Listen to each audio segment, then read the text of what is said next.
Последние годы на котельной Аюгре в Хандыге возникали аварийные ситуации, которые тревожили население райцентра. И вот, наконец, строительство новой котельной началось. Подробности далее.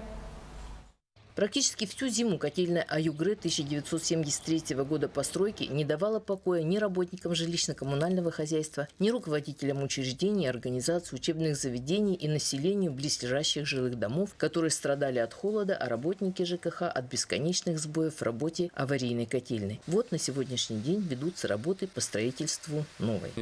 Выполнены работы по устройству фундамента под котельную из ПГС.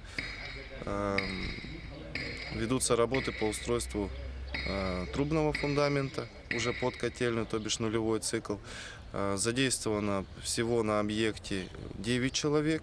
Срок сдачи котельной ориентировочно ноябрь-декабрь 2018 года. Мощность котельной составляет 17,5 мегаватт. Но несмотря на то, что ведутся строительные работы, на старой котельной ведется ремонт и подготовка к отопительному сезону.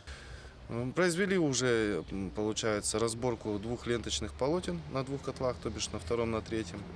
Ожидаем поступления цепей для сборки и дальнейший обкат. В ближайшее время ожидается поступление всего необходимого оборудования, но это не мешает производить работы, которые возможно сделать на сегодняшний день. На сегодняшний день производим демонтаж котла, снимаем направляющие, будем устанавливать другие.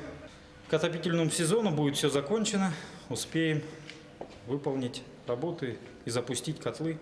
Долгожданное строительство котельной вселяет надежду, что следующий отопительный сезон пройдет в значительно более комфортных условиях для всех хандыгчан.